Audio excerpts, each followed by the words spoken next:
आपने अक्सर सुना होगा कि लोगों को कहते हैं कि ये बुलेट है मेरी जान।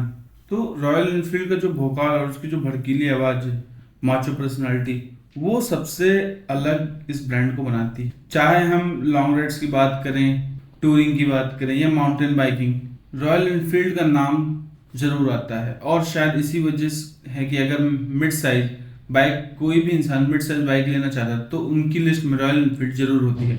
आज के टाइम में रॉयल एनफील्ड का नाम ही नहीं, उनकी सेल्स भी काफी ज्यादा इंप्रेसिव है। अगर बात करें, सबसे पहले इन्होंने सिर्फ 2 लाख गाड़ियां बेची थी। और बात करें वहीं अगर 2025 में, तो इन्होंने 4.5 लाख गाड़ियां बेची हैं। अब बात करें रॉयल एनफील्ड की सेल्स की, तो आप इस बात से अनुमान लगा सकते हैं कि साल 2024 में इन्होंने कुल 8,57,000 गाड़ियां बेची थी पूरे भारत में। अगर हम बात करें टॉप 5 टू व्हीलर मैन्युफैक्चरर में, तो इसका नाम जरूर आता है। इंडिया में तो जबरदस्त चल ही रही है, लेकिन अगर दुनिया की बात करें तो रॉयल एनफील्ड 10th पोजीशन को होल्ड करती है पूरे ग्लोबल मार्केट में।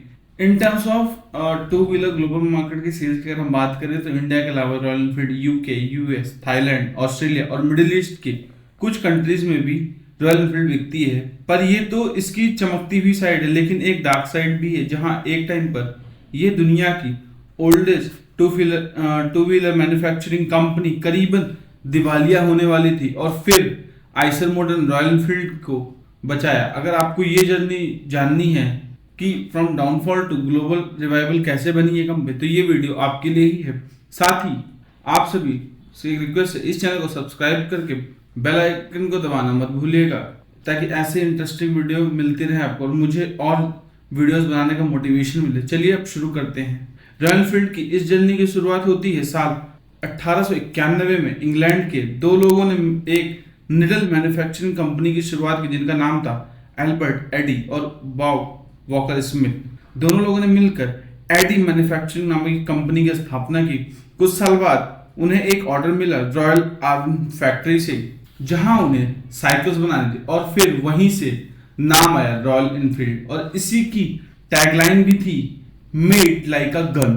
पहले निडल मैन्युफैक्चरिंग फिक्स साइकिल और 1901 में पहली बाइक लॉन्च हुई, जिसमें मिलता था 239 सीसी का इंजन। और फिर वक्त बीतता गया और फिर 8 साल बाद वी ट्विन बाइक लॉन्च हुई 297 सीसी स्विस मेड इंजन के साथ। वर्ल्ड वॉर फर्स्ट के दौरान रॉयल एनफील्ड की बाइक को खूब यूज किया गया था ब्रिटेन, बेल्जियम, फ्रांस और यूएस और रशियन आर्मी के द्वारा। मिलिट्री डिमांड्स को पूरा करते हुए बाइक का एक्सपोर्ट भी होने लगा। फिर साल आता है 1924 में। 8 अलग अलग मॉडल्स को कंपनी ने लॉन्च किया, जिसमें 350 सीसी का ओवरहेड वॉल्व 4 स्ट्रोक इंजन वाली बाइक भी शामिल थी। इसी साल लॉन्च हुई। उसके बाद साल 1932 में बुलेट लॉन्च हुई लंदन के फेमस ओलंपिया मोटरसाइकिल शो में, 3 वेरिएंट के साथ, जिसमें 250 सीसी का इंजन, 350 सीसी और 500 सीसी का इंजन ऑप्शन मिलता था। 1936 में 500 सीसी बुलेट रेडिकली चेंज हुआ विद मॉडल जेएफ, जो कि आज की क्लासिक बुलेट का एंसेस्टर भी कहा जा सकता है। और फिर वर्ल्ड वॉर सेकंड के दौरान भी रॉयल एनफील्ड काफी यूज की गई। बुलेट एक आइकॉनिक मॉडल था, 125 सीसी एयरबॉर्न बाइक, जिसको पैराशूट के द्वारा ड्रॉप किया जाता था आर्मी ट्रूप्स के लिए। फिर वक्त था साल 1994 में। इंडिया के इंडिपेंडेंस के बाद यूके में 350 सीसी बुलेट और ट्विन मॉडल लॉन्च हुआ। इसी साल के आर सुंदरम अय्यर, जो कि मद्रास मोटर के फाउंडर थे, उन्होंने रॉयल एनफील्ड को इंडिया में इंपोर्ट करना स्टार्ट किया। इंडियन आर्मी और पुलिस की पेट्रोलिंग के लिए रिलायबल बाइक चाहिए थी। रॉयल एनफील्ड ने उस जरूरत को पूरी भी किया। इंडियन आर्मी ने मद्रास मोटर को 500 बाइक्स का ऑर्डर दिया था। शुरुआती समय में बाइक्स इंग्लैंड से इंपोर्ट होती थी, और फिर साल 1955 में रॉयल एनफील्ड यूके और मद्रास मोटर ने मिलकर इनफील्ड इंडिया प्राइवेट लिमिटेड की स्थापना की। पर एक सवाल ये भी था कि इसका नाम रॉयल एनफील्ड इंडिया क्यों नहीं रखा गया, वो हम बाद में डिस्कस करेंगे। तो कंपनी शुरू होने के बाद इंडिया में इसकी मैन्युफैक्चरिंग स्टार्ट हुई और सेल्स भी काफी अच्छी हुई।